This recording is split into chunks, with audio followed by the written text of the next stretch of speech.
There's some questions in here for you. You've asked us like 20 times to please let us you be in the podcast. Here you are. So Here I am. Go. So we have a podcast. What's the name of it? Pulling the Thread. I'd actually forgotten that. Me too. Oh yeah, we do have a name. We do have a name. We do have a name. Okay.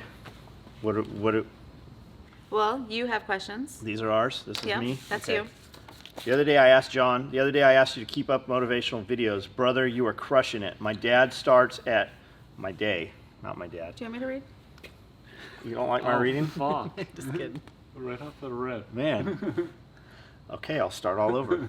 The other day, I asked you to keep up the motivational videos. Brother, you're crushing it. My day starts at 4 a.m. I can't get in a workout before I leave, but I've gone from 1 time a week to 3 times a week when I get home.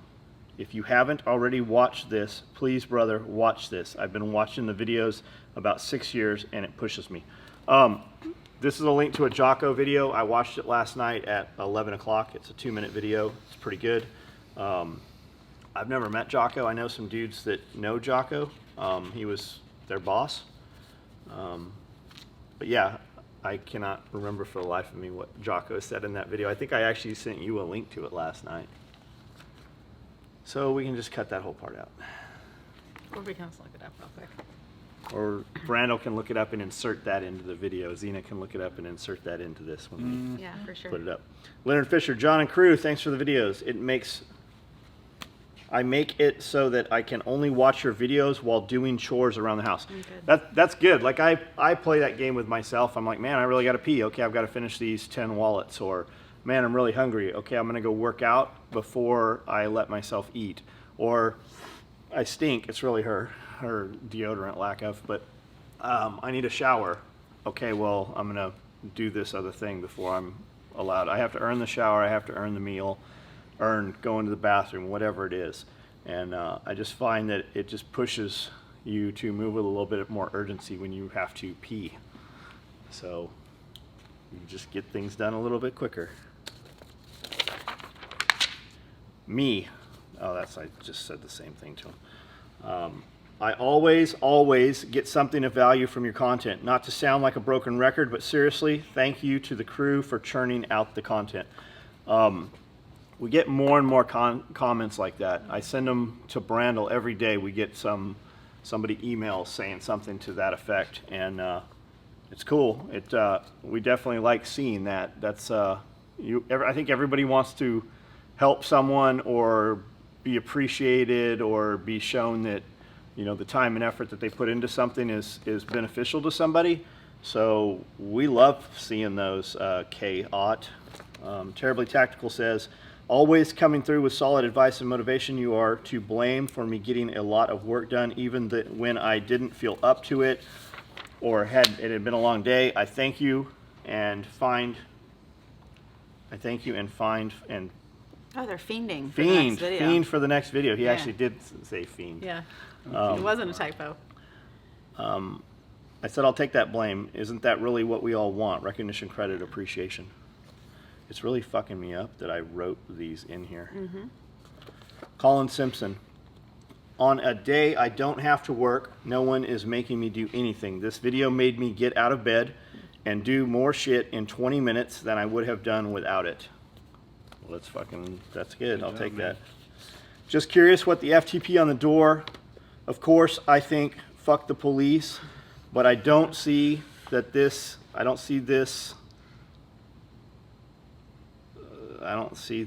know what that says. I hate 99.9% of them. Just curious what it means here. I think he meant like maybe he doesn't see that attitude from the channel. Probably, Yeah. or cut off or something. I do not have a police problem. I have a shitty police problem. I don't have a law enforcement problem. But I have a shitty person problem anyways, no matter what your job is. As a cop, though, I think you have to hold yourself to a lot higher standard. I think with accountability and body cameras and stuff, that you're seeing a lot more shitty stuff that's actually out there. People are getting caught. I think with the body cameras also, it takes away officer discretion. So at the same time, while those shitty cops are getting caught, a cop who was a good cop can't be as good of a good cop because of some of that body camera and the lack of discretion now. Example, for instance, if he let somebody off and then wrote a ticket to somebody for the exact same thing 2 weeks later, and she happened to be blonde hair and big tits, well, you wrote my, client a ticket because he's a black man while you let the blonde hair, big tit lady off, or vice versa. That's all it's going to take. So it kills any of that discretion. As far as fuck the police and FTP, you're a grown fucking man, so I don't know why you didn't just spell the word fuck out instead of putting the asterisk and all that. Words only have the power we let them use. It does mean fuck the police. I didn't put it there. Somebody said also in response to him, fuck procrastination, fuck the procrastinators. That was pretty good. I'd never heard that before. I literally leave that there. When we moved into the building, when I bought the building, all the doors were welded shut. People had been squatting in here and stole all the copper. When we bought this building, there was no power. There was no wire in here. There was no AC in here. The plumbing was all broken. There was literally nothing in here. It was a shell for the most part and some old wood walls and shit that we ripped out. The FTP was there. I assume it's from the people that were living on the shitty stained mattresses in here and shitting in the corners over there. I assume they probably put the FTP on the wall, some kids or some, vandals or whatever. The intention always was to paint this to look like a brick wall or something. Really, at this point, I'd like to put a wider door in here. We've just never removed it because so many people take issue. When I'm in here doing live feeds or when people see it, it's constant, like, I can't believe you have FTP on the door. Not this guy, but a lot of other people. And when I look at their shit, it's never a cop that takes issue with it. We've had hundreds of police officers through here, and they come in and they see it and they laugh, and they never take issue with it. It's never a cop that's like, hey, man, why'd you put FTP on your door? It's usually a cop's like, yeah, man, I got that on the back of my fucking squad car. Some asshole put it there, and we all laugh about it. But it means exactly what you think it means. We've just left it there because it comes up so frequently. For me to remove it would almost be like them winning. So we've just left it there. Foul J, I see a lot of these snotty little bitches talking shit on John Willis and James Yeager. It's usually some dude with a small business in the industry who was an AC repair guy in the Air Force or some other high-speed rear echelon shit like that. All they do is talk, talk, talk. John and James seem like talkers or doers to you. John and James seem like talkers or doers to you. So, I've always said, like, it doesn't matter what they're saying about you as long as they're saying it about you. There's no such thing as bad publicity. There's a clothing line company called Controversy Sells. It was Twitch and Colin Morrison and Big B out of Las Vegas and out of California. And that was kind of their thing, Controversy Sells. And when I saw that, I kind of took that to heart when all my shit was going on the news and all that shit. And when they raided the shop and blew all the doors and everything open, we were out of business for about 3 days till we got back in there and put all the glass back in. What we found when we got in there was that the voicemail was full, and it was vendors, it was our dealers calling and going, hey, I saw you on CNN, I don't know what happened, I don't know if you're in business, out of business, whatever's going on, but we want to buy every piece of merchandise you have. If you're going out of business, we want to buy everything you have. We sold everything that was in the building in the next 3 days. So at about day 4, 5, and 6, we sold all the stuff we had built up, and it was 63 grand that was in the bank account in about 48 hours. And I took that money, I had bailed out. Actually, at that point, they didn't even arrest me. They didn't arrest me till 10 days later. They came back and fucking did the exact same shit over again. And I bailed out at that point. And I just took all that money that I had. I got a lawyer, obviously. And the rest of it went into just bringing more sewing machines in. The business and the publicity from being on CNN was better than anything we could have done at the time. And guys were just calling left and right. They're like, hey man, SOE might be going out of business. We better buy everything we can get. And we went from having 10 sewers, 6 sewers and 4 part-time sewers, to having 30 sewers in the next 6 weeks. And in about 6 months into it, we were running sewing machines 24 hours a day. We were literally destroying sewing machines. We were running them so much. And we had one crew would get up and another crew would come in. And when that crew would leave, another crew. Like, as we had 10, 15, 20 people walking out the door, 15 more were walking in the door. And we could not build enough shit when we were in San Diego. And that's all because of the controversy. It's because of the bad publicity. So nowadays, like, I've spent a few years going around just blocking dudes. Dudes will say hateful shit about your woman, about your kids. Like, people spend a lot of time to talk shit. So I just kind of block those dudes. But now I'm kind of the, if they're not saying something about the kids or, you know, Amanda, or like we have an employee that worked for us. He was a little fat boy when we hired him. People would say absolutely heinous shit about that dude. For every one what's that? Just hateful. For one comment you'd see, I've already deleted 100 fucking comments. Like, you can go back on the videos and there'd be like fucking 400 comments. 200 of them would be talking shit about that dude. Yeah. And for nothing, to gain nothing. And so nowadays I'm just kind of like, hey man, thanks for supporting us. It's like Bradley Nelson was saying in the video this morning. He's like, you know, shit. Somebody asked him about shit talkers. He's like, you know, in the beginning I blocked them and I, you know, fuck you, and I get in these arguments. And he's like, now I just like, hey man, thanks for the support, because it just drives the traffic. It's amazing the time people spend. People that don't like you will spend more time talking about you than people that do like you. And we say that all the time. Like, we'll make these videos and I'm like, man, this takes, you know, there's 4 people standing here right now. Before we turn this camera on, I've probably got 2 hours invested into just printing these out. She's got an hour into just looking through them and just kind of going through and going, these are the ones we're gonna do. Chef's not in the kitchen right now. Brandle's out here. We got about 10 man hours into making this video that's gonna be about an hour to 90 minutes long. For that, we get 20, 30 real dudes that comment. There'll be 20 or 30 dudes talking shit. But the dudes talking shit, they'll take that and share it, and they're like, fucking look what Willis said, or fucking look what this guy said. The people that love us, you guys don't talk about it. Like, you don't share this stuff. You don't put it out there. I've got these dudes in here going, hey man, you guys fucking, you know, I took what you said to heart, and I got a lot of shit done today.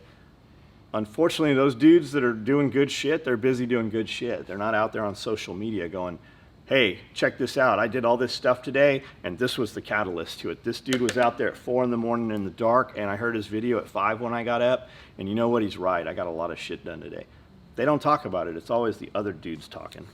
So as far as dudes talking shit about me and James, at least they're fucking saying something about us, because a lot of you dudes aren't. John, again, thanks for the content. It really resonates with me. As a small thanks, I started using the SOE link for Amazon purchases. It's the least I can do for all the time you put into the content you generate. Dude, thank you so much. A lot of people don't have a use for our products, or guys are like, I can't afford it or whatever. If you're buying essentials, a lot of times I buy stuff from Amazon. Amazon now has a one-day delivery on their Prime shit on a lot of places. A lot of big cities actually get the shit the same day. It's not worth it for me to drive 15 minutes to Walmart, be at Walmart for 30 minutes, and then come back here. It's an hour out of my time. It's literally faster for me to use Amazon, and I know that's the case for a lot of people. So if that is you, if you go to our website, SOE Tactical Gear, there's a little button to Amazon. It will take you straight to Amazon. It's like it downloads a cookie, which is going to happen no matter where you go to Amazon. It's going to do that. That's how they know all the shit you're looking at and track all that stuff. If you use it through our website, we get a little percentage off of that shit. We don't know what it is that you bought or who bought what, so no embarrassment on the crazy shit you're buying. But it helps, you know, just if you like what we're doing, do that for us. I moved my start time up from 8 a.m. or later to 6 a.m. Thanks for the example and encouragement. Time is precious resource. And I said, this is Evan Dixon. I said, Evan's side hustle is doing voiceovers for tool companies like DeWalt and Milwaukee. But that's a 2-hour difference in your day. And it's not even that you comfort, like your body likes comfort. Comfort is lazy. It's easy to be comfortable. And when you wake up that 2 hours, it's about training your mind. And you don't even have to get 2 hours less sleep. You can go to bed a little bit earlier. It's about that time of the morning. When I get up at 4 in the morning or 5 in the morning, I don't see another fucking person until, like, I mean, if she stays with us, I'll see her.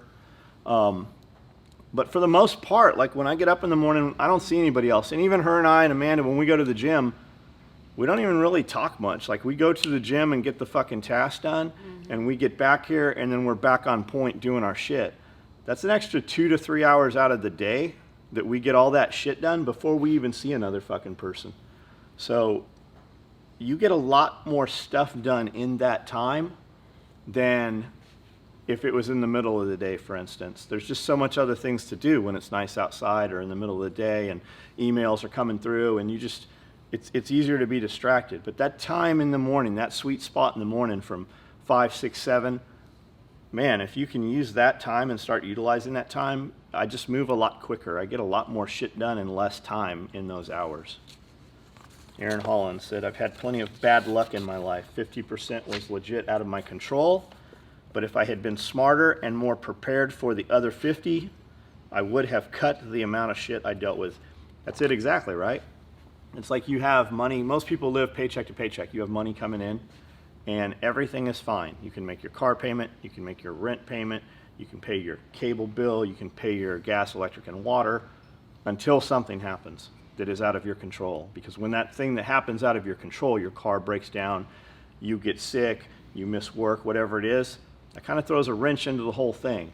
And it's that 50% that you can't control. Had you planned for that shit or set a couple months worth of fucking bills aside, none of that shit would make any difference. It's always that 50% that you can't plan for. If you plan for it, and you can plan for it, it's that you can't control it. If you do plan for it, you're just better off when it happens. They say that 80% of households in America right now, if a $500 emergency I think it's bill higher came, than that. they couldn't afford it. A $500 bill, 80% of America couldn't afford to pay right now. Yeah. That's fucking mind-blowing, man. And it's not that they, Mind-blowing. and it's not they don't have the money to Yeah, pay it. that's Because what I mean. it's Like a it's not in mind. reserve. Yeah, Yeah. it's a mindset though. Most people are not willing to do That just what blew it my- takes. blew my And fucking what it mind. comes down to is you're not willing to just do 2 more hours of something instead of watch TV. Yeah. Or do How many- without Yeah. something that is Yeah, not exactly. essential. That's what I've been saying that for the last, couple months. Like it's lifestyle design. If you can change your lifestyle and just cut some shit up.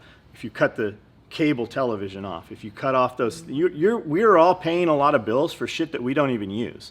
Think about how the gym industry stays in business. It's not from people going to the gym, it's the reoccurring monthly payment.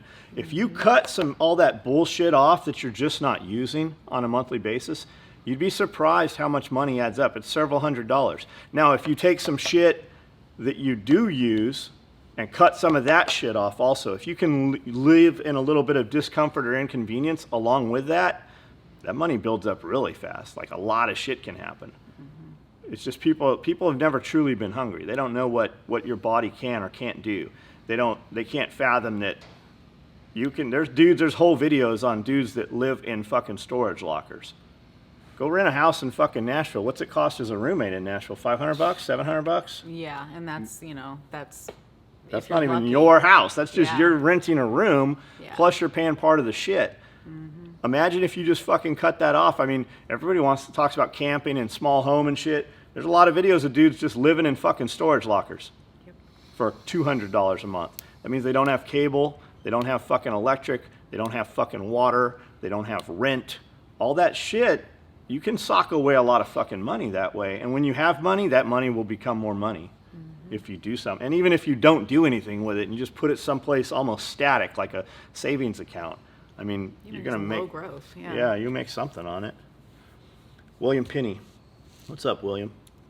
Several points you made really resonated with me. I am going to try and cut my time spent on my phone. I have been meaning to challenge myself with getting fit.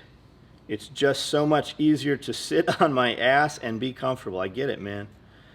Guess it's time to put in the work. If we're not adding to each other, then we're wasting each other's time. Time to be valuable to those I spend time with. The phone thing's a big one. Like, I constantly have my phone out, and I always have a reason. I'm checking Facebook, I'm checking Instagram. I need to reply to this guy. I need to acknowledge that I saw the comments, and that's all real shit. But it's become second nature habit. Like, when I'm out in the car with Amanda and she's driving someplace on the weekends, my phone's out all the time or my computer is open. And I'll put it down. I'm like, there's nothing here. and not a minute goes by and I've got that fucking thing back in my hand. I do that all the time. We all, not them, but Amanda, myself, it's constant. Like, I couldn't imagine, like, and I use it as an excuse, right? We pull up at the gas station, I'm going to pump gas, so I'll stand on my phone. Well, I shouldn't be looking at my phone. I should be looking at my surroundings. The gas station's a potentially dangerous place. I go in the gas station to piss, and I've got my phone. Try leaving your phone in the car and see what happens. You're like, well, what if something happens while I'm in the gas station and the place is getting robbed and I need to call 911 or, you know, whatever it is. Like, there's always they're legitimate excuses, but that phone's fucking constantly out. Imagine, I'd like to see the statistics of how many victims were occupied by the phone. It's got to be astronomical. Most of them. Yeah, easy targets. You see them. I mean, just look around. You'll look for it now that we've said something about it. But the phone thing, that's for real, man. Racks and rucks. Your point about filling up those other spots in your 5 influence spaces with who you listen to and not limiting your scope to only people you hang out with in person is really solid advice. I think it is, because I think that's the change. I think that was my change, pushing negativity away. But why did I do that? What put that thought in my head? That was who I was listening to. That was, Andy Frisella, Ed Milet, Tony Robbins, even Jack Spirko. When you start hearing that over and over, it kind of gets stuck in your head and it becomes second nature. And then when you start to communicate it and verbalize it, it processes differently. People learn different things from different things. Like, public speaking is no longer called public speaking, it's called public communication. And some people learn better from reading, some learn better from talking, some learn better from hearing. So when you combine all those, there's really no way not to put that into motion. So you can use your time to listen to music, or you can use your time to, better yourself somehow. And I think that's when I really started talking that and saying that and communicating that and putting that into action. It's because of those videos, those people I just named. That's where that shit came from. And especially when you hear different people from different walks of life that you might look up to saying the exact same things, and you know damn well they've never met each other. Well, there must be something to some of that then. How much do you listen to people that you don't agree with? Because I do, deliberately. I don't know that. Not like I give a ton of time to it, but like I don't. want to know what the other perspective is. Do you at all? I do, yeah. Yeah. But that's the same reason. Give me an example. Yeah. I mean, I hate bringing up politics, but No, just go. But that's one. yeah, but that's exactly it. Like, I listen to a lot of Democratic like speeches and stuff like that, just to see the rationale of like where they're coming from. Yeah. And I mean, most of it's batshit crazy. Like, you're fucking maniac. Absolutely, like social justice warrior, Yeah, fucking absolutely maniac. batshit But crazy. it's just good to hear it and fortify that my thoughts of what they think are correct. What about you? Yeah, it's some political stuff, and it's also like, some social issues, because I have friends from all walks of life, and generally if I can't have a conversation with you, our friendship probably will not last, but I want to know, like, I'm not Why develop that? like demanding you to justify yourself to me, but like give me your thought process, because if I've liked you well enough this far, I want to know how you came to this perspective that's completely different from mine. How are you friends with them? Probably through work. Right, so Yeah. if society collapsed, we would fucking eat those people, Probably so. and they wouldn't be friends. Well, so they- those are acquaintances that you have to fucking be nice to. Well, yeah, but I think it's not useless information to figure out how to get along in this world until I have to eat you. 100%, but Yeah. when society collapses, the guy with the bigger stick fucking writes the rules. Yeah. I don't disagree with that. It's the guy with the skull on the staff, that's the tribe leader. Guy with the biggest. There's always somebody stronger. Yeah, you definitely have to know how to get along, and that's back to communication. Yeah, But for the most part, there's that little click button there is. where you don't have to get along. Yeah. Yeah, I hear what you're saying. No, I don't just spend a curious. lot of. I love listening to a good conspiracy theory. Mm-hmm. I want to listen to Joe Rogan, but then I Mm-hmm. stop as I'm listening to 3 or 4. I've got 2 hours into Joe Rogan yesterday or whatever, and I'm like, It's a lot of Joe Rogan. well, how did that make me fucking better? Like, Right. It's neat. I'm never going to Epstein's Island. Mm-hmm. Epstein's dead. We're fucking all talking about him. I love talking about it. Of Yeah. course, fucking she killed him or had him killed, or because of that connection, he's dead. Fun. But Did you learn anything? I don't know anybody's kids who are missing because of him. There's a bunch of girls coming out right now fucking 20 years after the fact. I question whether that's even real. Did he do some shit? 100% he did some shit. Did he do some shit to them? Who fucking knows? Do I care? I don't fucking care. She's 20 years, that happened 20 years ago. You're fucking 40 years old now. You're crying about some shit that happened. I didn't fucking do it to you. I can't change it. Fucking, I don't know what to tell you. Go get some counseling, get a lawsuit, write a book, fucking capitalize on it. Your life is probably more profitable at this point because of that. It ever has been. Now you just have to fucking put it into use. You really want to help some people? Go out on book tour, tell your fucking story, and warn people and tell them how to escape from the situation, because that is that. They trusted this girl enough that they let her go to Australia to pick up another chick, or to Thailand or somewhere, and she literally just stepped to the side, walked away, married somebody, and now resides in Australia. Why do I know this? I know it because I watched fucking 20 videos on the Epstein shit. 2 of them I sent to you. There's some dudes went to his island and urbexed the island and walked around, and super entertaining, occupied hours of my time. How did that make me any better? That's 2 hours that I could have fucking, I don't know, done something else with. So back onto the, do I watch and listen to a lot of people I don't agree with? Not so much. I will hear them because Rogan will have some people on there, or Shapiro especially. I love to watch the Shapiro debates, and people like that. And Jordan Peterson, I love to watch Jordan Peterson. I love fucking Jordan Peterson. I like how fast he is to just factually just shut a fucking motherfucker down. So I don't watch their shows unless it comes up as a recommendation, like Jordan Peterson shuts down liberal fucking, you know, and then teachers. You get it all or condensed down. It's- Yeah. Right. Yeah, I love that shit. I just do it more to make sure that I'm not existing in a vacuum, like surrounded only by people who are agreeing with everything that I think. You know, like Yep. it's Yeah, just that- it's an attempt that to too. it's situational awareness for the brain, and not just like where you live in. Do you agree with us? Sometimes, most of the time. Sometimes you don't. Sometimes I don't. You don't ever tell me. You never asked. It's not an issue. I think it's an issue now. Apparently it is. We're gonna have to Clockwork Orange her. Yep. Smarmy. Okay. Wow. Didn't think I'd hear that from an American. I don't even know what it means. I just think it's like if you touched a frog and you got that slimy shit on you, like that's smarmy. Like a bass. Like you pull a bass out of the water and it just has that fucking stinky pond smell. I'm feeling like slugs, or like the Yeah. the snail. Yeah, like slime. when you put a slug or a snail in your mouth, Yeah. you can't get that slime out of your mouth for like 2 hours. You shouldn't do that. I was gonna say. Or the African anyway. spurred toads that are all over the those are California. When you touch them, they have a viscous slime. Like we should be using that to lubricate auto parts with. It's fucking terrible. It's probably used in some cancer medicine. I think they've used it in some medical applications, actually. Well, there's a bunch of them in San Diego. Something my dad would say, great stuff. A chap I worked with once told me how children pick up on everything, and when he said it, it struck a chord. Years ago, people were saying that places of high employment would create a downward trend in those areas, as the kids only see unemployed people doing nothing all day.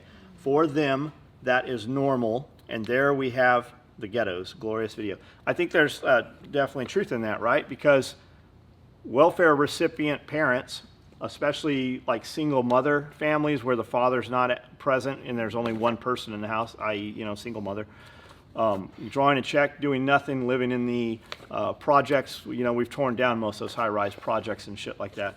The kids see that and they emulate that. Mom stays home all day. Mom eats bonbons. Mom eats shit food. Mom has video games, buys the kid a video game to pacify the kid so mom can fuck the neighbors or whatever all day long, right? So what has the kid learned all day? They say that a child by age 4, you can no longer sculpt or mold or teach discipline to a child after age 4. You have until age 4.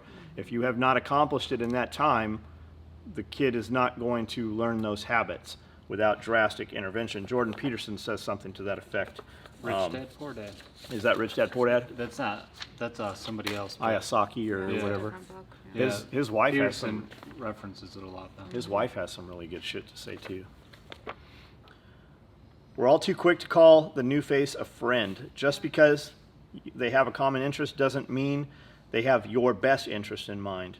If you wouldn't let them stay the night at your house or watch your kids, they are not your fucking friend. I say that a lot. Like, if you don't have my cell phone and you don't know the names of my children, if you don't have my phone number, we're probably not friends. We're acquaintances. We might be better acquaintances on a business level, but that's really what it comes down to. Like, I have really about 12 fucking friends, and half of them are in this building right now. There's a few other people that I truly call friends, but for the most part, how good of a friend really are you if you haven't seen a dude in a couple of years or you don't stay in some kind of contact or communication? I'm terrible at that. It's very rare that I just reach out to people. Social media makes it easier. I like the comment or heart it, and maybe they cared to look and saw that I commented at some point. A lot of times I'll just go through in my newsfeed and like people's comments just to let them know that I agreed with them. But I don't take the time to go, yeah, I agree with you. But for the most part, like, I would hang out with Josh if Josh ceased to work here. I communicated with Josh before I ever knew Josh. I would hang out with Brandel. I did hang out with her before she ever was in the building, really. But other than that, I mean, how many people think about that through the day? How many, oh, my friend this, my friend that. I say that all the time. When guys would come on the YouTube videos or on the forums and be talking shit, you know, about SOE, you know, they won't ever deliver your order. I'm like, dude, what's your order number? And 99% of the time, it was never a dude who actually had an order. It's my friend this, or my friend that, or you said this to my friend. I'm like, cool. What's your friend's order number? Well, I don't know. I'll have to ask him. Well, where is he? When's the last time you saw your friend? Well, I've never actually met him.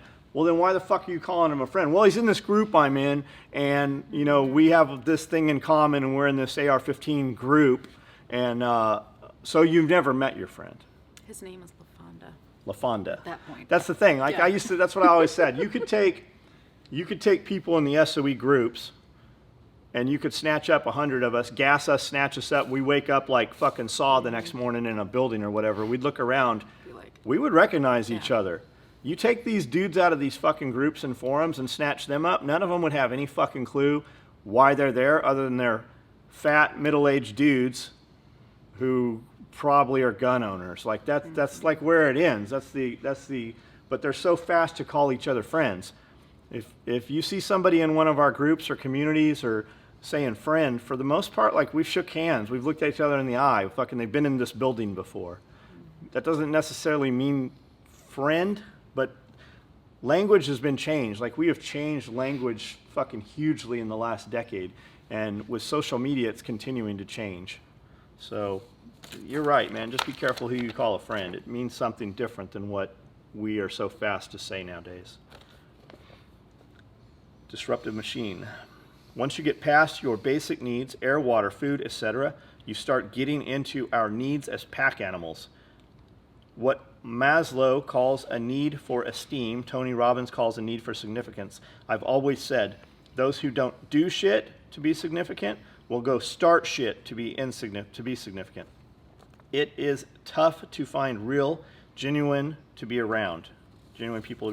Most people either want to play mean girls and live a life of endless drama, or else they fully embrace mediocrity and are happy with their shitty job and Sunday football.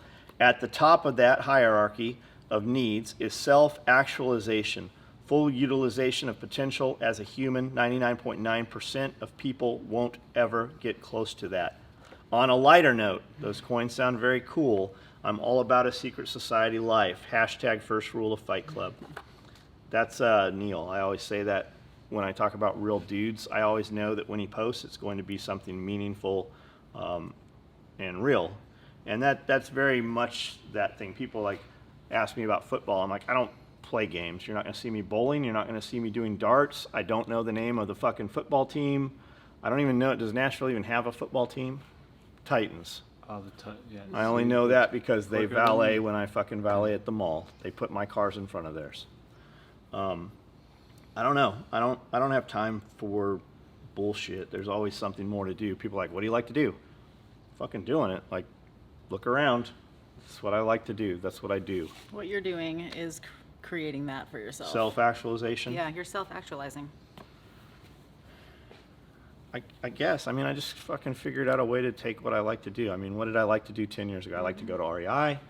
I like to buy outside equipment I probably wasn't going to use. Yeah. Just had it for in case the collapse came, whatever. I spent a lot of time prepping and getting ready for bad shit to happen. Luckily, it didn't happen. And one day I'm like, I just heard Spirko. He's like, fucking so many people have all this stuff stored and they've never opened it and they've never tried it, they've never used it, and they're not living life because they're waiting for life to end. Mm-hmm. And I'm like, that's me he's talking about. That's kind of when that's changed, and we just started talking about it, and people liked to talk about it. Mm-hmm. It was a big secret, for a long time. We have all this stuff, and I think it needs to remain a secret for the most part. But I mean, we figured out a way to capitalize on it. People like to talk about it, so I'm totally there with you. I had to cut my brother out of my life because of all his negativity. But honestly, my life is better without his negativity.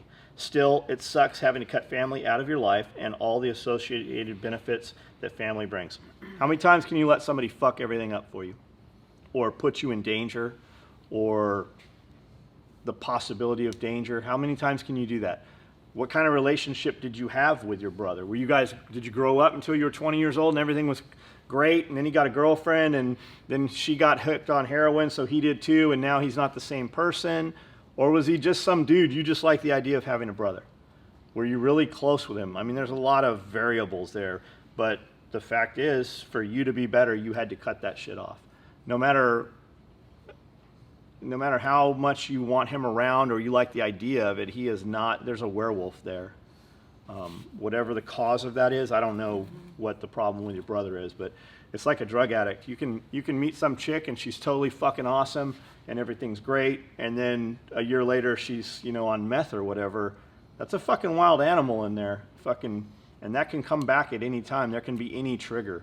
So I don't know, man. That's a bad situation, but you sound better for having, you know what you needed to do, and it sounds like you did it. So hopefully you move forward, and when you miss your brother, you fill that gap with something else. Fucking occupy that time somewhere else. Keep him at bay. You want to hang out with him or see him? Go see him someplace. Do not bring him to your house. I assume that it's criminal or drug or whatever it is. I don't know. You have brothers or sisters? Mm-hmm. This is true. Works with all things that can hold you back. Just don't engage with the badness. I'm glad you are feeling less burdened. I am new here, so I guess this new version of John Willis is the one I know the most about. I think people had a perception years ago from the videos, because I loved getting in a Facebook fight. I loved aggression and, fuck that guy, and just, the animated videos and stuff. And there's still some of that. I mean, that's what makes a better video. I mean, go watch our last 10 videos. A video where I'm just kind of talking soft and we're just talking about real shit will have 1,000 views. A video where I'm yelling, or it looks like I'm yelling, or says fuck in the title, those videos have 2,000, 4,000 views. Right off the rip. Right? I mean, immediately, within a day. Whereas the other one doesn't, a fucking 10-week-old video doesn't have even a quarter of the views.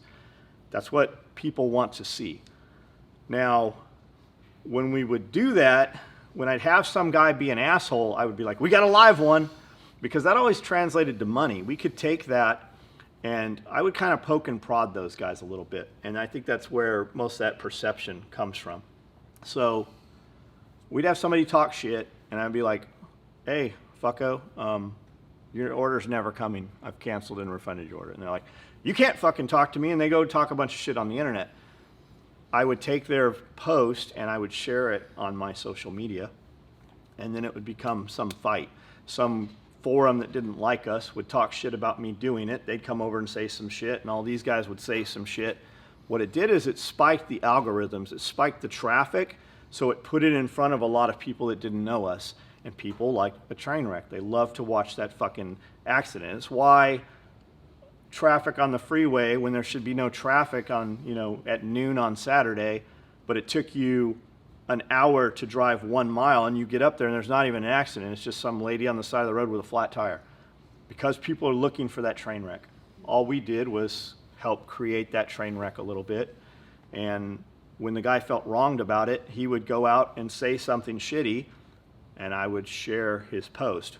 While the traffic was bumped up, I would then take his name and use it as a discount code. I would give you a little 20% off or whatever, or some free item when you placed an order for $50, and I would use his name as a discount code. And that would make him even more angry. So he would talk more, we would talk more, and it would just be a perpetual thing. And over a weekend, every single time when I would run a code, especially if this happened like Friday, Saturday, Thursday, Friday, Saturday, those were the sweet times. That's the biggest internet times.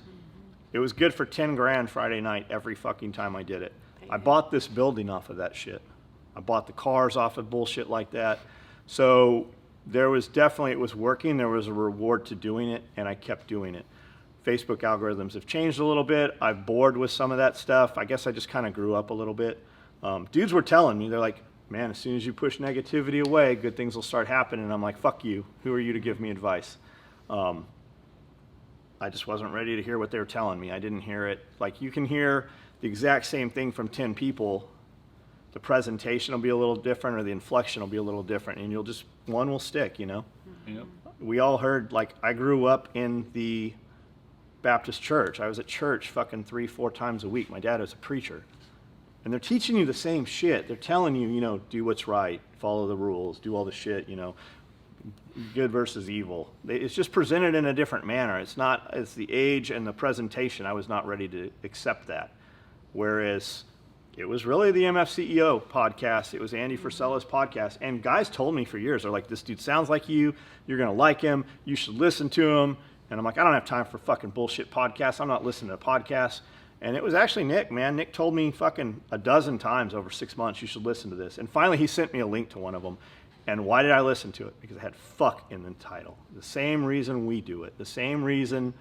Brian was like, what should we name this video? I'm like, we should name it Happy Happy Joy Joy. He's like, nobody will fucking, he's like, we should put fuck in there. I'm like, I guess you should. You're right. Because that's what we should call it. I'm like, have you not realized that every video title has fuck in it? They demonetize us for it. But it works, and that's why we do it. And when it stops working, we'll switch gears and do something a little different. And I said that for a long time. So calm John, I don't know, 50-year-old John, I think is more what it is. I just fucking grew up a little bit.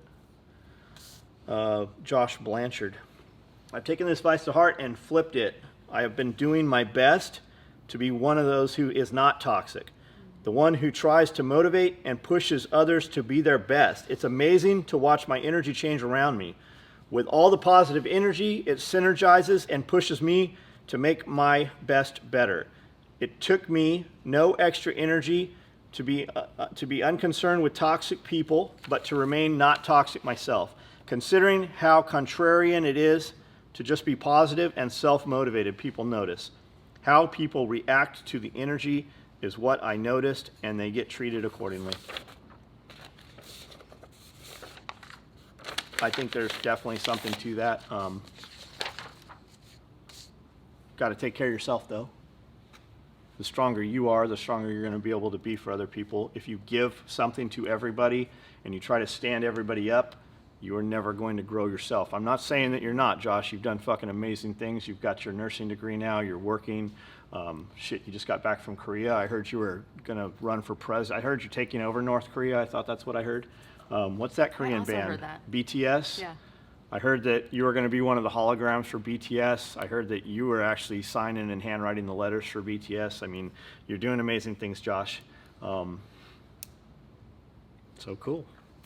And you taught Chef everything he knows. Everything. Right from Chesapeake Grill. Yep. When are we going to have some bang bang shrimp? Right now, I got it working. I figured you did. No. The way Josh taught you. Yep. You change your mindset, you're listening to more positive information, and you're keeping the negativity at bay. You had to guard the subconscious of your mind to prevent the negative things, people, and situations. You hit the nail right on the head.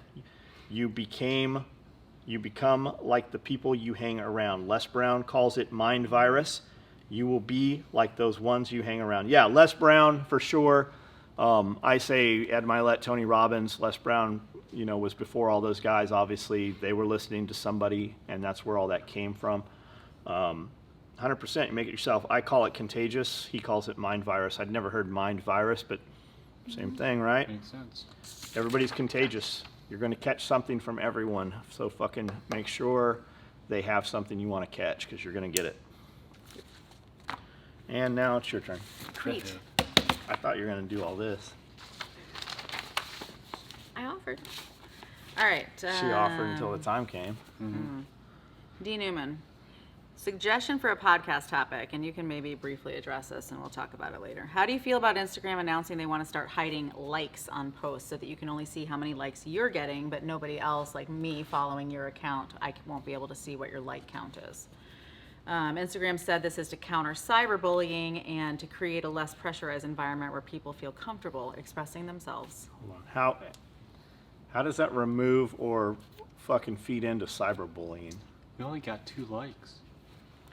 I feel bullied because I only My got real 2 question likes. is, where's the monetary gain to Yeah. them? Yep. My guess is they're going to do this, and then they're going to roll out another program where you have to pay to subscribe to get the likes back visible. There's going to be something to that effect. I am a business account. I'm not. It's not John Willis on. It's not John Willis, right? It's not. It's That's SOE SOE Tactical Tactical Gear. Gear. I'm a business. It's controlled by. You have to have a personal page to have a business Facebook page. You have to have a business Facebook page to even have an Instagram page, and they have to be fucking linked. When you really go back to your analytics and your algorithms and your advertising and your paid fucking stuff, you have to do it through Facebook to even hold an Instagram account. They have to be linked. So what the fuck is taking away our likes going to do? I look at those likes, and I guess we're still going to see them. I just don't see how that matters. Like, I look at other people's pages, and I'm like, man, this guy's got 80,000 people that have liked this. That must be worth me looking at it. There must be really something there. What is this company doing that we're not doing? And it's not even tactical gear companies. It's fucking fitness industry companies or shoe companies. When I'm on that treadmill for an hour every morning, I'm looking at guys' YouTube pages that have huge pages that have no interest to me even. I just want to know what they're putting out there that so many people are interested in, and how can I implement some of that. So. Well, and he goes, I'm assuming it's a he, D, goes on to ask if it's going to affect how you use Instagram as a way to promote your products and services and your way of advertising. I don't know if it will or not. Yeah. I don't know. I'm going to be pretty reactive to it. I'm pretty bad about pre-planning shit. When you see a new product or a promotion or something going on, we usually thought of that shit 90 minutes before you fucking see it. There's many times Brandle's been packed up, ready to go home, and I'm like, hey, we got to shoot this thing really fast. That's why we get new shirts in here every Wednesday, and I put them in our closed group, and we let those guys get first dibs at them. But we put them in our email Thursday. You usually don't see the video for that shirt or the photos of it until Friday. That's because we shot that bitch at fucking Thursday. It was fucking dark outside. We had to shoot it inside. And Brandle was ready to go home at 6, but we shot until 8 o'clock. That's how we're just really good at fucking not planning shit. That's me. That's all me. Yeah. So I don't know the answer to that. But I can guarantee you what's not going to happen. You're not going to notice a fucking negative effect for us. That's not an option. Yep. All right. Blake Jones. Hey, John. I hope you see this. I've been stuck in a pretty bad rut this year. I've changed jobs before I should have. Honestly, I was forced out and have been working for a company full of empty promises with promotion just around the corner. I watched one of your recent videos and you made the comment along the lines to take a massive course of action. If you're not happy with where you're at, and that really hit home with me. Because of that, I quit my job and started down the trade route of electrician. I read several studies that showed the shortage of skilled labor with my generation. He's 27, he says, and I've seen a significant amount of evidence of that now that I'm in the industry. I wanted to make sure I have a useful skill and can work for myself down the road. Your podcasts recently have really helped me a lot and given me a lot of encouragement to change who I am and, more importantly, who I'll become. Hopefully this gives you guys something to talk about, as I really do love listening to the podcast while I work. It's literally changed my life, and I'm looking forward to more. And that actually ties in with somebody else was commenting about they're in skilled trade as well and wanted to know if you had any. Let me answer this Yeah. one first. I'm always super, super guarded about telling people, like, should I quit my job? I'm always worried about telling a dude to quit his job, because if he's in a job he doesn't like, typically he's in a job he doesn't like because he is not a performer or a hard charger, right? Because if he was, he would have already flipped that. He would have changed that job around. He would have fucking taken control in that company, made himself more valuable, or left that fucking company if that wasn't an option. Anybody listening to this, I would say listen to one of the MFCEO podcasts, probably 6-7 episodes ago. How to add value as an employee, I think it was called, something to that effect. Yep. You do not have to be an employee. Whether you're an employee, you're the fry guy, you're management, you're the owner of a company, that is a great fucking episode. There's a lot of shit in there that you can implement right away. I just hired a kid this morning, as a matter of fact, and he's 13, 14, 15. 15. Yeah. We just hired this kid, local kid, hasn't really left town or anything. And I brought him back here. I go, number one, never steal from me. If you need something worth stealing, ask me for it. And number two, whether you implement this here or you take this out in life, this is one of those things that doesn't mean the same thing to you right now, but in a year, and 2 years, and 5 years later, you're going to remember these words as you get older. I said, if you can go into a business and do something that the owner of the business or other employees in the business are not willing to do, don't want to do, or don't have time to do, you do that, that will add value to you and your job. If you can provide a service to them at a high level and you take care of these things, if you're willing to do the shit you don't want to do, I will help you and allow you to do the shit you do want to do. If you come in here and clean things and always make sure, if you got time to lean, you have time to clean. If your area is clean, your area will soon expand and no longer be your area. It's like Frisella says, I don't give a fuck if you're at McDonald's, if you're the fry guy or the manager. If you're the fry guy, be the best motherfucking fry guy you can be. When you walk into McDonald's, you're going to be, I worked at McDonald's. I was the fry guy. And within fucking a week of working there, I assume they ask everybody this, but do you have any interest in being in management? Would you like to go through our management program? Because they're testing to see whether you want to stay with the company or not. But if you come in here and perform your job and you're the best fucking fry guy McDonald's has ever had, you're not going to be the fucking fry guy very long. So if you can come in here and do this well, we will give you more tasks. We will teach you more things. So I don't know why I went off on that with this guy's comment here. But I'm always very guarded about telling a dude, yeah, change your life, fuck it. Just walk away from that bitch.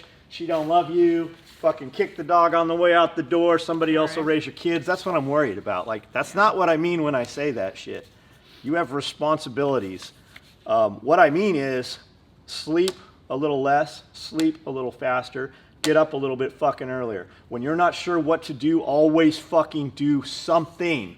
When you have movement and action, all the rest of that shit gets better. When you're not sure what to do, you can take everything away from a person, man or woman.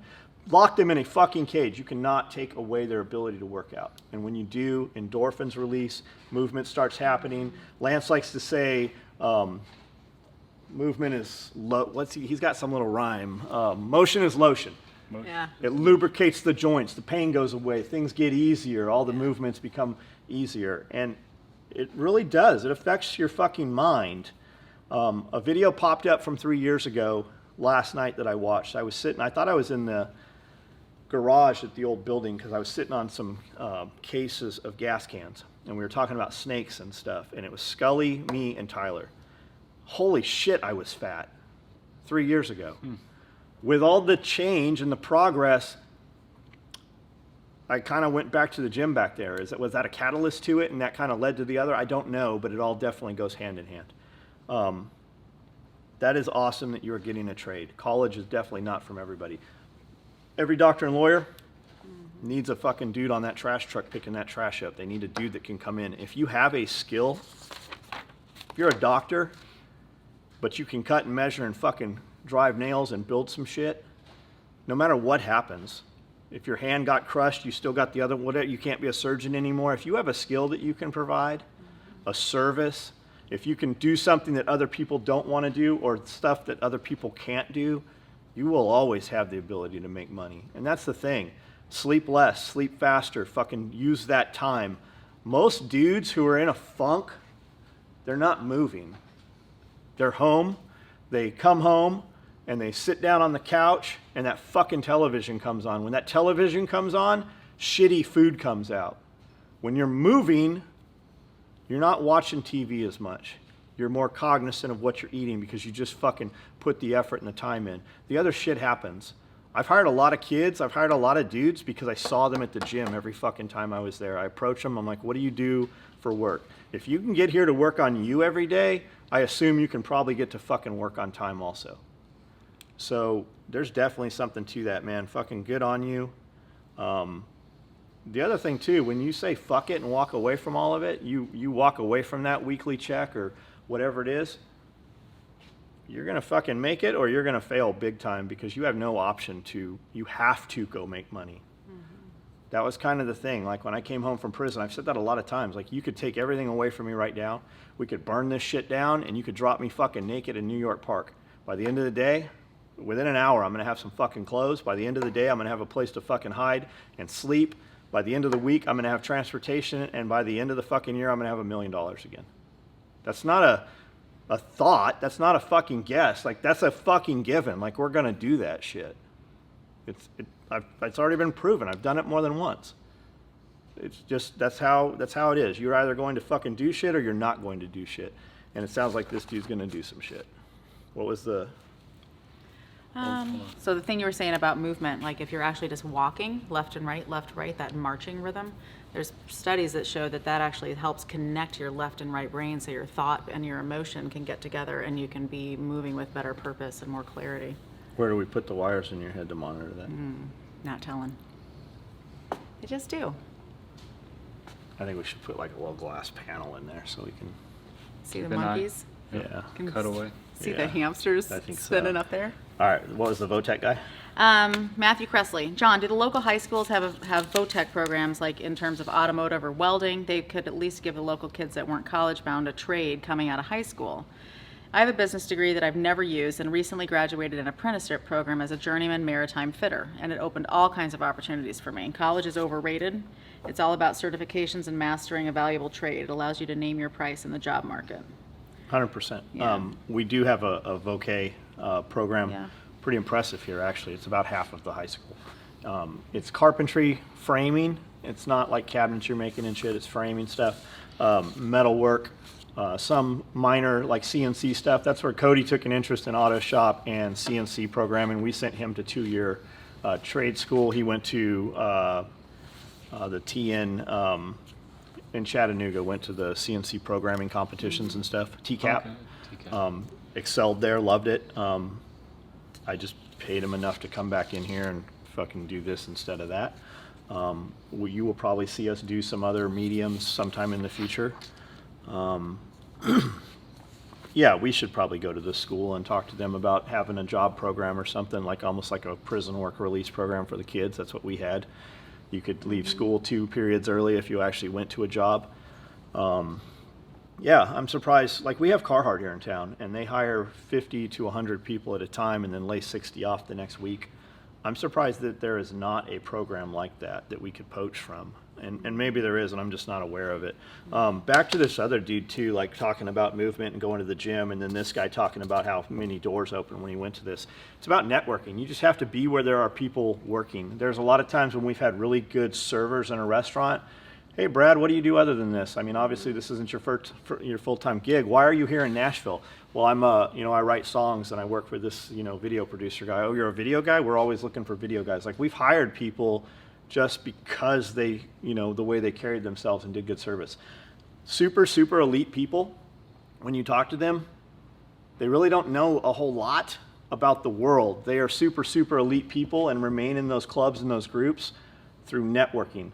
Your secret society, your skull and bones and all that shit. That all started from fraternities because your mom and dad went to that school. They wanted you to go to that school. So you went to that school and you pledged and then you got invited to this thing. That's how a lot of that shit happens. The people that have the money hold the money. It's all about networking. If you go where there are people that own businesses, you are more apt to be offered a job. And don't wait for them to offer you a job. Fucking talk to them. That's why I ask everybody that walks through this door, everybody at Blade Show that comes up to us, everybody that comes in, where are you from? How did you get here? And what do you do? It's not because I'm trying to get in your shit, but I might know some dude that can do business with you, or fucking 2 weeks from now, some opportunity presents itself. And because I knew you, and met you and asked what you did, you're going to be the dude I call, the first person that comes to mind. I'm going to call you, and maybe in some capacity we can do something. What do you like to do when you're not doing this? Guy came in here with his wife. She makes fucking candles. Oh, you make candles. We should do an SOE candle. We should, that's just an example. I make candles with Lance. We're about to do a fucking crazy ass candle. Burns for 36 hours. It's the cock of the woods fragrance. So it's networking. If you go where there's motherfuckers at work, you're more apt to work. You go where there's fucking people that work out, you're more apt to work out. You go out to fucking restaurants where there's a bunch of fucking fat people sitting there and they're eating fucking buttered covered marshmallows. butter. You're more apt to eat fucking buttered covered marshmallows. Like, you're gonna be what you're around. Will you make me butter covered? So, all right. Cool. Question for you.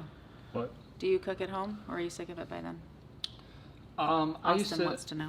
Yeah, Austin, you're a dickhead. No, I'm kidding.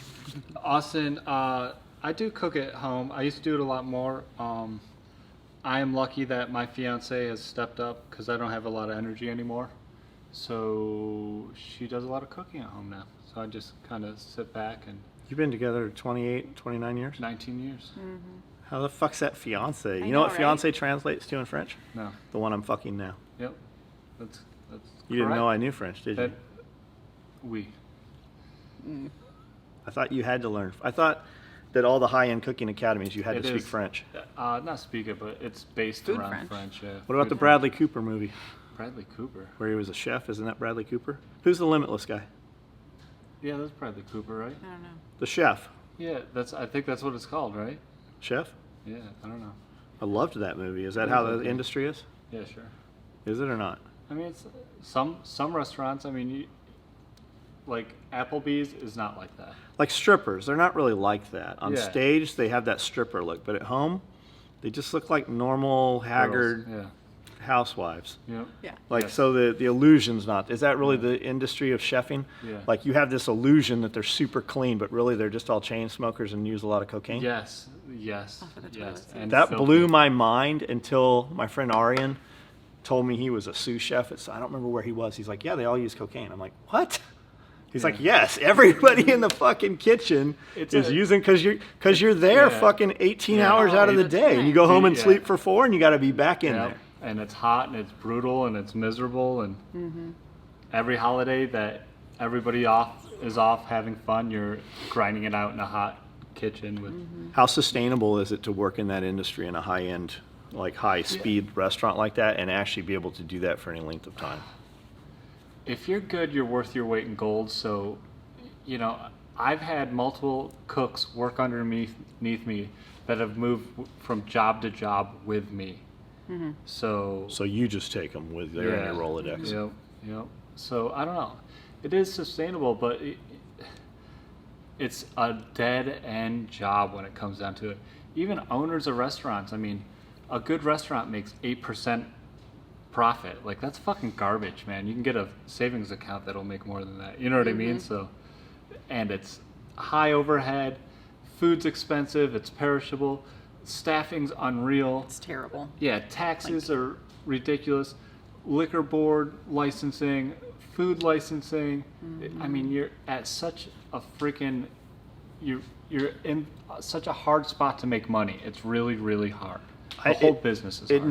I never thought of that until you broke down I'm like, fucking chicken's for homeless people. You're like, chicken's where you make money in a restaurant. Yeah. Until you fucking rattled those numbers off, and then Gabby especially talking about the backside of the business, like, that really like drove it home. Like, these motherfuckers really did this shit. Like, they really like ran these businesses. Yeah. And made I never even made money for people. Too. I never even thought about that. I just always walked in, paid, sat down, had a meal, and left. You know. Yeah. No, made money for people for sure. Could you run a restaurant here in this town? Yeah. The most expensive thing in a restaurant is an empty seat. Yeah. You know what I mean? So we need a 5-seat restaurant. Yeah. Or maybe 4. So I got you. I hear you. You're saying we need a short bus. Yeah, I don't know. This town would be hard, you know. If I were to pick like the perfect environment to run a restaurant, I'd go to a college town Okay. that's got disposable income. It's got that built-in staffing right there, that you got young people looking for jobs, so you got influx of constant staff that you can pull from. And then college kids have money, man, to spend. And grant money. And grant money. Yep. So, college kids. What kind of restaurant would you open? Like, what would be your I mean, theme? I wouldn't see that. I wouldn't even label it to that, but I could probably tell you like 6 things that would be on the menu, and you know what I mean. What would they be?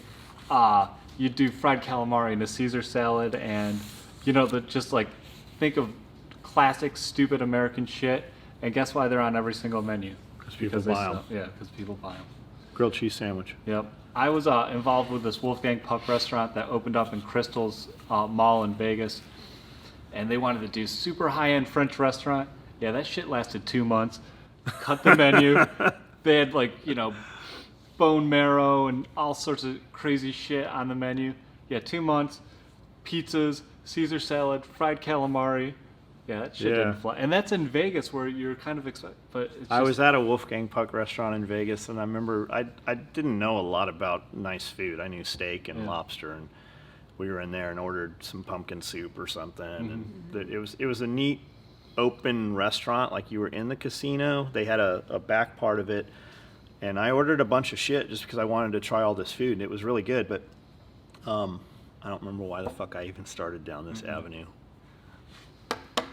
Okay, that was a good one. Yeah, all right. I'm glad we had this talk. All So how come so many restaurants open in town? Because we've seen since I've been here, there's been a dozen restaurants probably open. They're packed. Like they opened this little chicken shed up here, chicken shack. It's an old gas station. They put a nice new red roof on it. We should go take all that steel and put it on top of this building now. They put this chicken shack in there, and we tried to go there probably a week after they opened. We had to park fucking a quarter mile up the road in a dirt lot and fucking walk there, right? Yeah. So it's chicken over here and it's like deli here, and I'm like, I want an egg salad sandwich. It's on your menu. We waited fucking 45 minutes to get that. We walked, probably took us 10 minutes to walk to the fucking place to get this shit, right?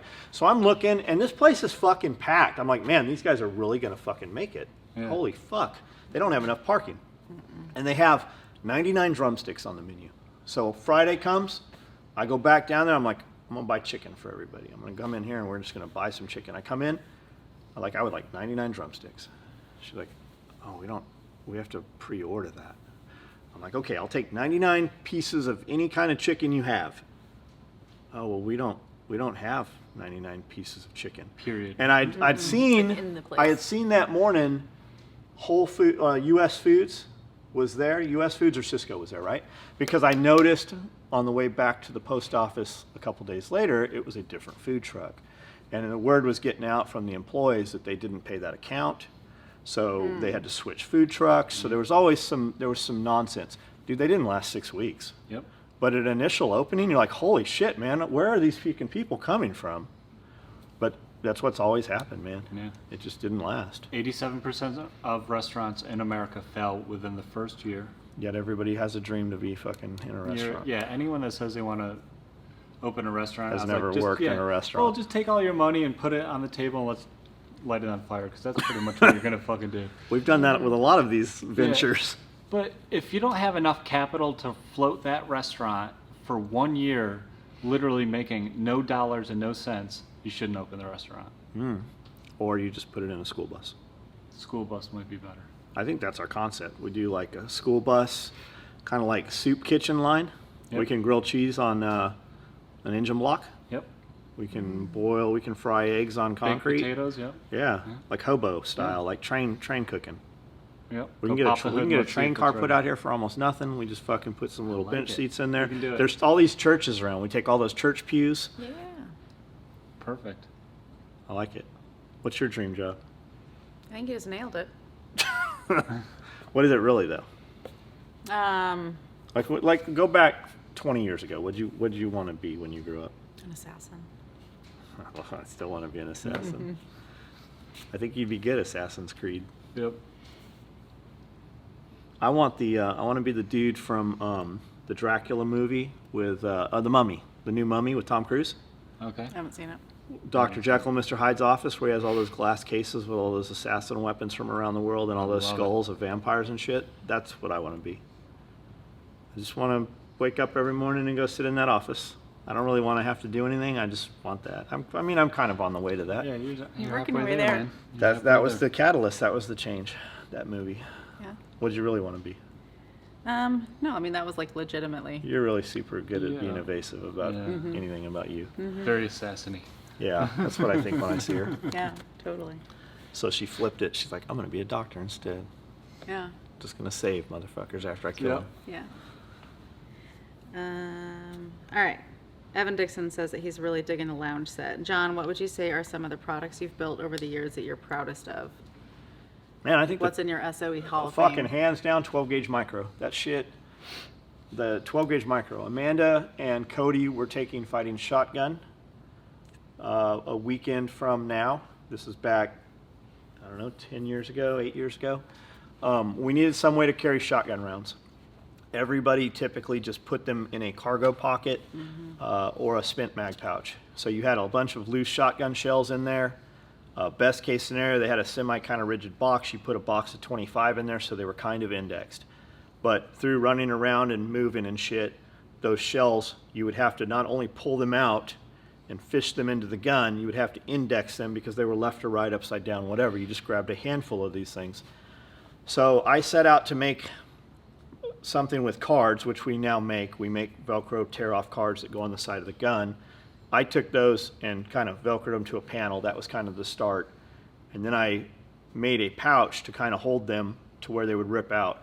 That transitioned in a period of about 8 hours into about a 95% working prototype of that pouch we have. The 12 gauge micro rig pouch started as a belt mounted pouch. I made 2 of them. Sean Rummener, out of Nashville. I haven't talked to Sean in a long time. You guys saw a bunch of the SOE Riggers belt tow videos with the big white Excursion and my Super Duty. That's Sean. I think he still works at a gun range in Nashville. He took it out there and ran that thing. Him and a dude named John Paul, I think was his name. We had a couple of them on the range. Those things worked so fucking fast, like hands down. TAC Response used to run some shotgun courses. There was a couple schools ran shotgun courses. TAC Response would maybe fill a shotgun class every year. When we designed that rig, we were able to sell that, and guys wanted to use that rig. Guys started taking classes. I'll bet you TAC Response runs half a dozen, if not more, shotgun classes a year now. Maybe not necessarily because of us, just climate and ammo availability and shit, but Bullshit, John.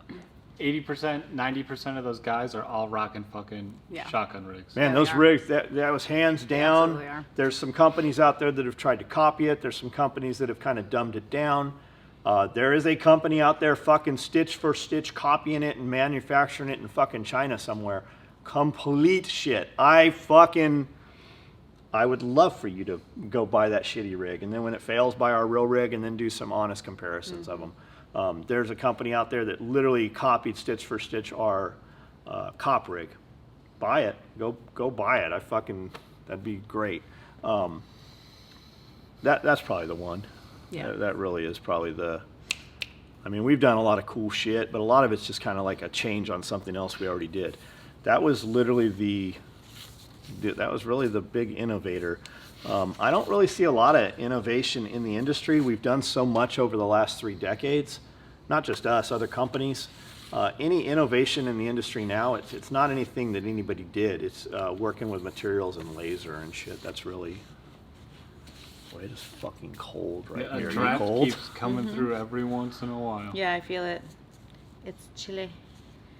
Well, speaking of some shotgun rigs, here's a question about a chest rig. Nancy Wilson. She loved the last podcast. Best one yet. Please do a chest rig gear build. Show your gear built and loaded out. I know it is not one a done. Not been done? Not Yeah. one? Okay. I think I heard Cody say he had a 1022 rig. Would love to see it. Thank you for taking the time out of your day for us, and that extra step that you take makes a big difference. Keep loading them from the front. Nancy, yeah, we should definitely get like Jeff's rig and shit, and get Jeff to do his rig. He brought it in here a year or so ago, and it was still fucking loaded from war. I mean, Sure. Oh, it's fucking sand in it, so- crazy how much shit. No wonder his legs are fucked up. Yeah, his knees Yeah. are destroyed. I built a 1022 rig for Cody. It's still floating around here in a bag somewhere. I saw it a year or so ago. He took fighting rifle the first time with a 1022. He was out on the range. it rained and froze. His gun literally froze closed. That was kind of the failure point of the gun, was the ice was freezing that closed, and then the 1022 being so fucking dirty. We did make a rig. We sell some stuff that will kind of do that. We don't make a 1022 specific rig. Yeah, we might do that video. That's a good idea. I saw something back there from your boyfriend. That 1022 rig, did that run off the small mags or the No, long ones? no, 30 round Butler Creeks back then. Oh, Butler I think that was even pre-steel lips. Yeah. Well, while I find it. It's stupid those Ruger long mags only hold 25 rounds. Like, it's fucking retarded. Yeah, yeah. Fucking, you could fit like 100 in that. There's dudes making fully machined mags and shit Yeah. for that. Like, Yeah. all those problems. Did you want to address him? Sure, we can address that. So, Reed, do you think that with all the innovation in nylon tactical gear industry, that manufacturers like Eagle, HSGI, and Blackhawk are missing out on the younger customers because of the lack of good social media? So, my answer to that would be, Reed, what do you think? Because I feel like every time you've asked this question, any question, you already have an opinion on it. I think the answer is probably yes, but it'd be just really great to get your feedback on that. Being a young person. I didn't know that those three companies were still in business. Are they still around? I mean, I don't know. Yeah. I don't know. So Blackhawk and Eagle are both owned by ATK, I believe, or were. John Carver started Eagle, definitely pioneer in the industry. Fucking John Carver owns 46 Atlas now. John Carver's got a neat story. Started his kids, they were motorcycle racing, road racing, Grand Prix stuff. They did some repair stuff. I believe next door neighbor was a SWAT cop, came over, sewed some Subload, I think was the first product they made for MP5 mags. And that is kind of where Eagle started. John Carver sold Eagle to ATK, had a non-compete. John Carver's son started a company called First Spear. Blackhawk was Mike Knoll, started Blackhawk. Basically copied what everybody did, kind of like Tag did. Their whole thing was, why innovate when I can just recreate and just copy the shit. Blackhawk just made a cheaper, lesser version of Eagle.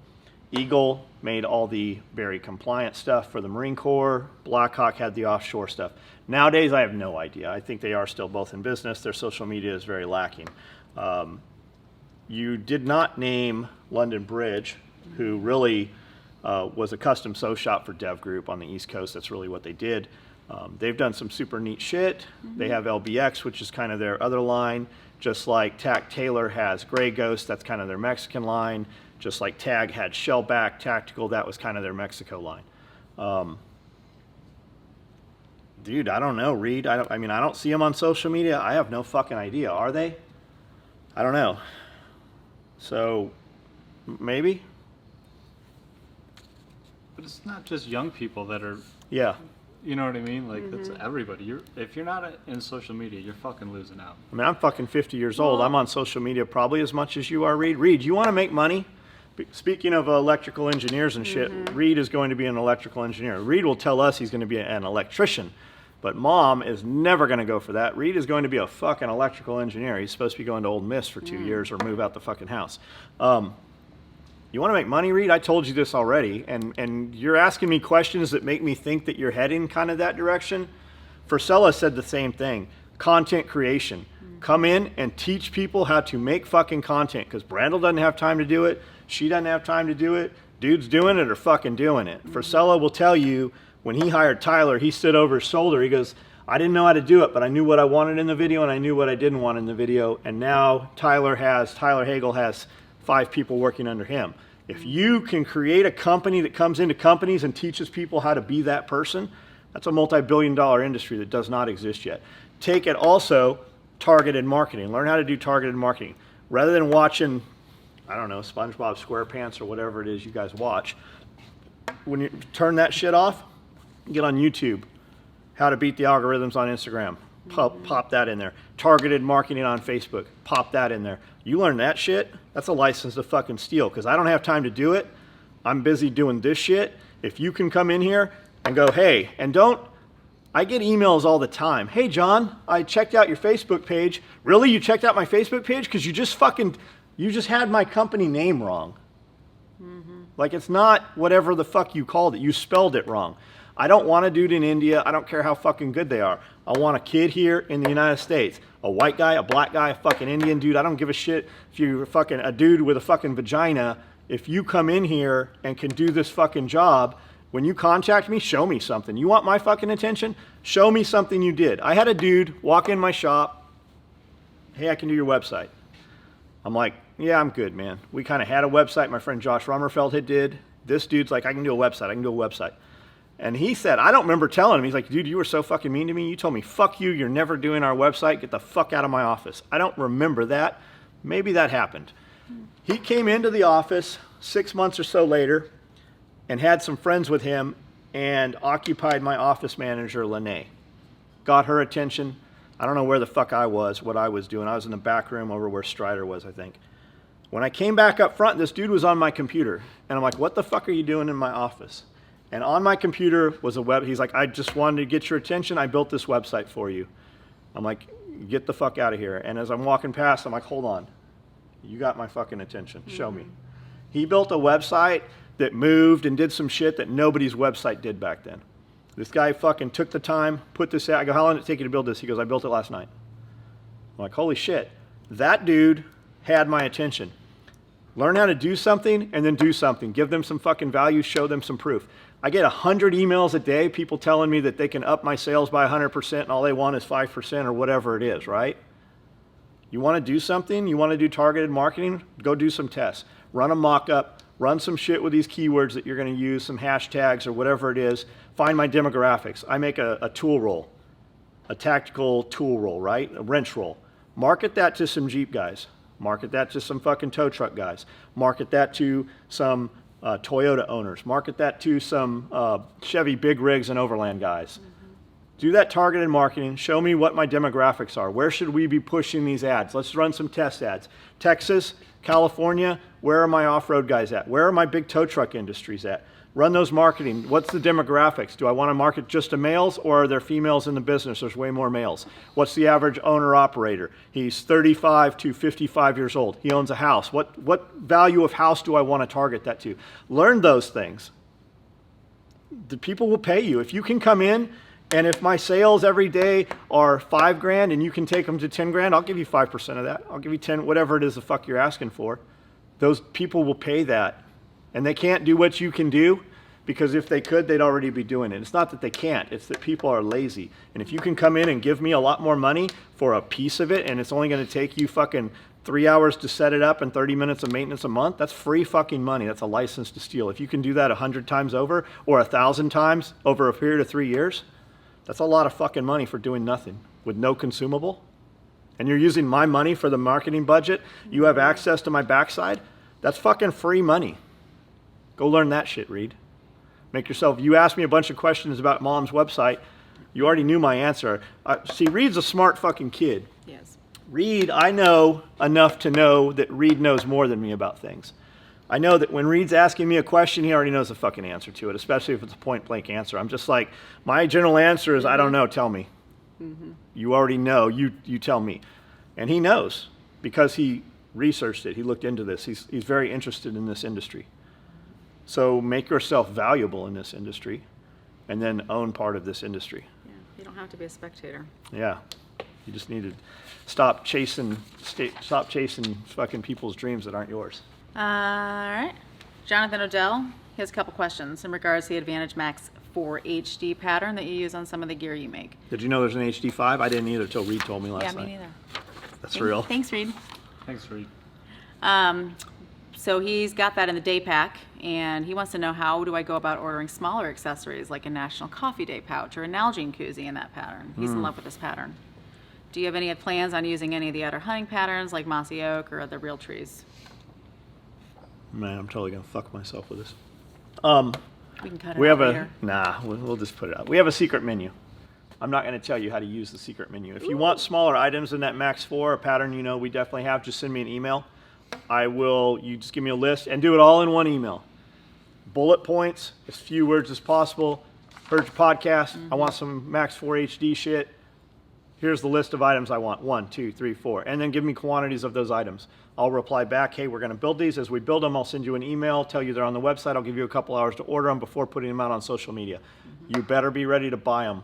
This can't be a, oh, I don't have the money this week, because when we build them and you don't know when they're gonna build, I don't know when they're gonna build, but they're gonna be built. And when I build them, I'm gonna email you within an hour of having them, and I'm gonna give you about 3 hours advantage on it before I put it on social media. When I put them on social media, they're gonna sell. They're gonna be gone. As far as the other patterns, send me the name of the pattern and a link to a JPEG on Google Images, and I'll see if we can get some of that shit. We can get some of it. I'm not interested in bringing in, but yeah, we can do some of that stuff.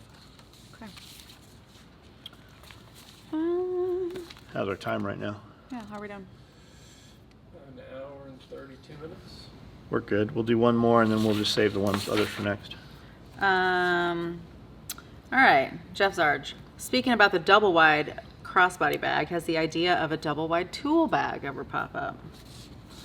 It'd be square. It'd look silly. It would look silly. Because what's a tool bag? 12 inches? The large 14? one? No, he said tool bag, right? Yeah, Not large. 14, Yeah. 12, 14, something like that, John. Yeah, it's like 12 that. if it's my shoes. See, a lot of times when we build a bag, I figure out what I need it to hold, right? So I took the military tool bag. Aesthetically, the proportions look correct. I didn't like the handles. I didn't like the terrible, unusable pockets on the side. I took that and made it more usable. The dimensions were kind of there. If we go 2 inches this way, we go 2 inches this way, and 1 inch this way. So to do a double wide tool bag, it would just be square, I think, at that point. It would be just about a square. It would look kind of silly. We can definitely talk about it because it's you, Jeff Sarge. And let me just tell you right now, thank you so much. Jeff, for you guys that don't know, Jeff Sarge listens to these like a lot of you dudes do. He took the initiative, though, and actually writes out little bullet points about what each podcast is about and posts it in our group. We actually take those and put them back onto the YouTube feeds and stuff, so that it's a little bullet point, so it comes up in search engines when you search it. That actually helps us immensely, Jeff Sarge. So with that said, if you want a silly looking double Square fat body. square body tool bag, I would be happy to build it for you. It's the least I could do for you, Jeff. I want to know what he wants to put in it. Like, Yeah. I'm So a lot of curious. times we'll set off to build a product that holds an item, but it doesn't look aesthetically pleasing, so we change the dimensions. It will still hold it. For instance, if I built a shoe bag, it wouldn't just hold 2 shoes. Yeah. Proportionately, it would hold 2 shoes and 6 pairs of socks, which is great for you because then you can put other stuff No, in it there. sucks. So I'm cold because Yeah. my body fat's so low. Mm. And I'm going to, you're looking at your watch like it's snack time. No, What time is it? Are you ready to feed? 3:16. Not that I'm keeping track. That's, so is it grilled cheese sandwich and tomato soup time? No. Is There's a it grilled celery cheese soup? sandwich comment here. There is. Let's Yeah, see there the grilled was. There cheese was sandwich. something about that. I think they're talking about Cody though. Is Who that is right? that guy? I don't know. Grilled cheese sandwich dude? I don't know. Maybe me. This is in response to the last. We'll have to go back and listen. So, at the gas. You want to get on the video? Come here. Yeah, get him. Is that your happy face or your not happy face? That's happy. You got to tell me. I can't tell. Okay, so vehicle med bags, multicam black. All right, on the end it read multicam black, vehicle med bags plus 6, multicam black. Papers in there, red thread with red zipper. We didn't put red zipper. Huh? We did. Okay, what's wrong? I've got, because it was not supposed to be. I just looked straight at the paper instead of at the end of the tote because this is what was laying Okay, on top. multicam black, red thread, red zipper. Mm-hmm. Did we put red thread and red zipper? Mm-hmm. What's wrong with it? Because this was up underneath, and then I looked at the tag, and it was supposed to be multicam black with 6 plus. Oh, we'll No just. red. Oh, don't trip. We'll use these here for these 2 orders, and we'll just go do another batch for this. So go ahead and do those 7 complete with red thread. Oh yeah, if you're already in them, yeah, hell yeah, finish them. We'll sell every one of those in like Okay. 2 minutes. So Shit, I I'll. just need to tell them to cut these in? Yeah, Okay. tell them they fucked up. Okay. These were 2 separate things, and chances are they didn't even look at it. I could have possibly put that in there. That could be my fault. Okay. So yeah, just tell them, hey, we've got these as these. These are red. These ones we need. These ones not red. Okay. I'll keep every one of those red ones myself. Okay.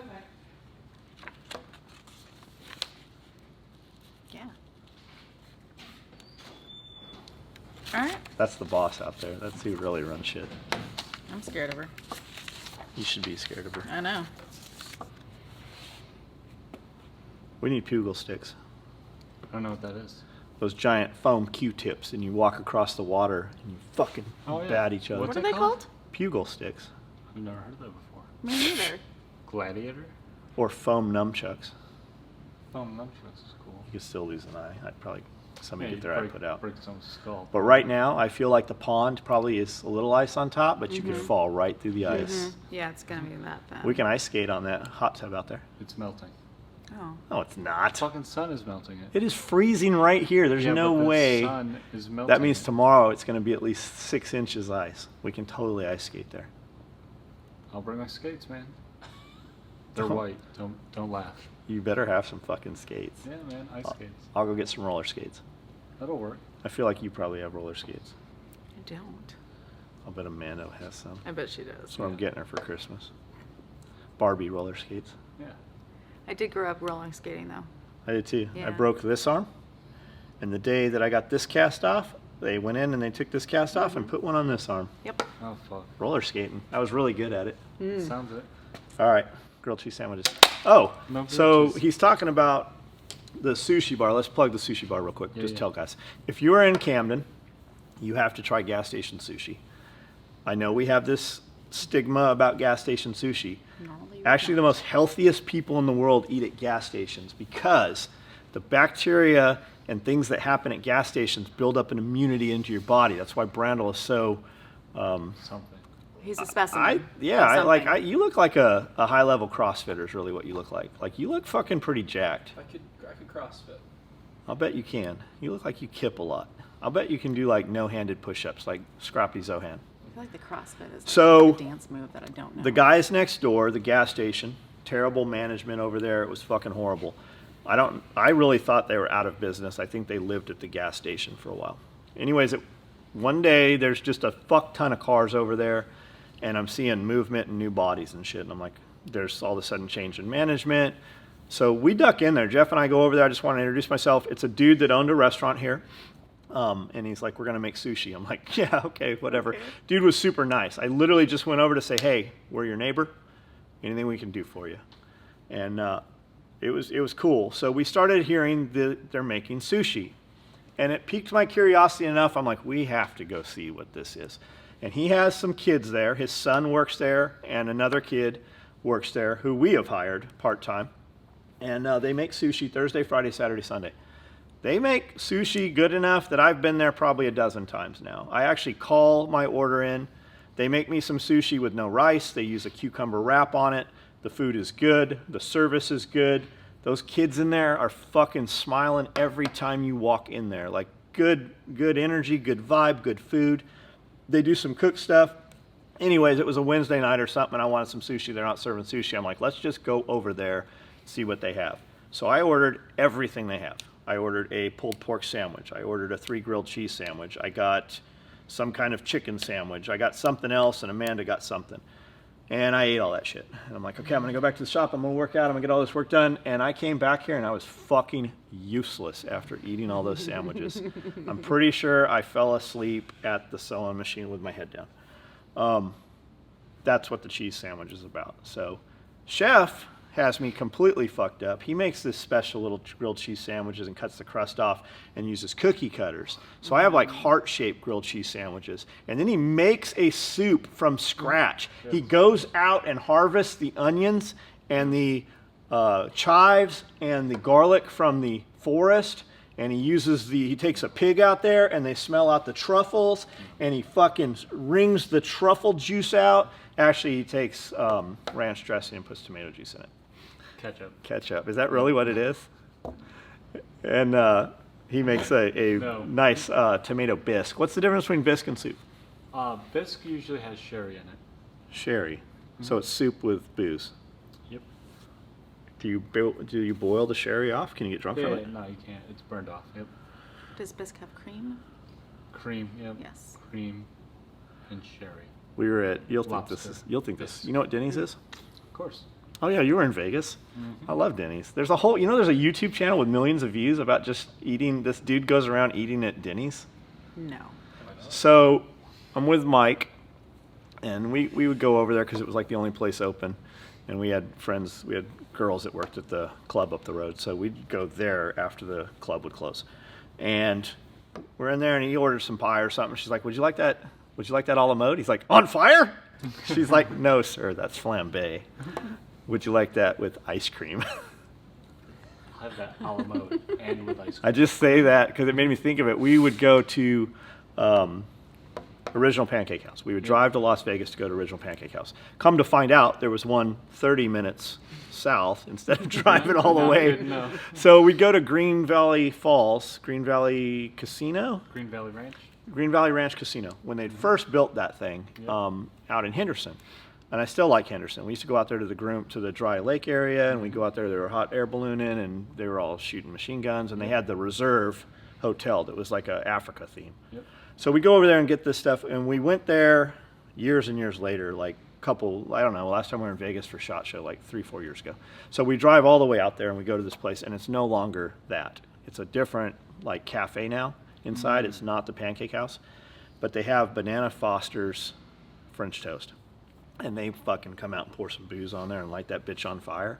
And dude, that fire goes like this high. Yeah. Yeah, it's fucking awesome. Set the place on fire. It's fucking, they have some beautiful donuts up front. All right. All right, guys. Give us some more questions. We'll give you some more content. Thanks for participating. If you like this, you guys keep asking about podcasts and stuff, and we haven't been doing a whole lot of podcasts.